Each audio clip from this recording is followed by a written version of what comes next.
welcome back to my channel Karthika Pugars Passion. நம்ம அடுத்து பார்க்க போற indoor plants வந்து stone crop. இது வந்து succulent type வந்து சார்ந்தது.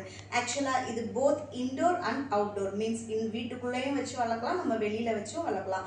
இது வந்து direct sunlight தேவைப்படும். ஆனா indirect room brightnessல கூட இது வளரக்கூடிய தன்மையுடையதுதான்.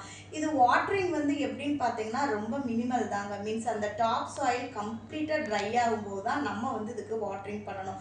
லைக் 12 days once கூட வாட்டரிங் பண்றவங்க இருக்கிறாங்க.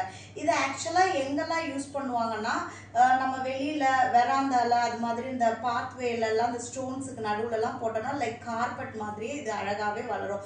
இதோட லீவ்ஸ் கூட பார்க்கிறதுக்கு ரொம்ப அழகா அவ்வளவு திக்காவே இருக்குங்க.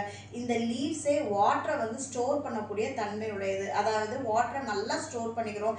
டிராஃப்ட் டைம் அதாவது கம்ப்ளீட்டா வறட்சியான டைம்ல அந்த வாட்டரை வந்து இது யூஸ் பண்ணிக்கிறோம். பார்க்கறதுக்கு ரொம்ப அழகாவே இருக்கும். நாங்க வந்து இந்த சின்ன பாட்ல தான் இதை ரெண்டையுமே நாங்க வச்சிருக்கிறோம். அழகா படர்ந்து வரும். அது மாதிரி நம்ம வால்ல கூட மேல இருந்து கீழே அப்படியே ஹேங் பண்ற மாதிரி எல்லாம் போட்டு விட்டோம்னா செமையா இருக்குங்க. மீன்ஸ் இது படர்ந்து வளர்றதுனால ஒரு புல்வெளி மாதிரி பார்க்கறதுக்கு அழகாவே இருக்கும். இந்த பிளான்ட் ரொம்பவே லோ மெயின்டெனன்ஸ். ஸோ பிகினர்ஸ்க்கு இது ரொம்ப சூப்பரான ஒரு சாய்ஸா இருக்குங்க. Thank you so much for watching my video. Stay tuned for another video. Bye friends.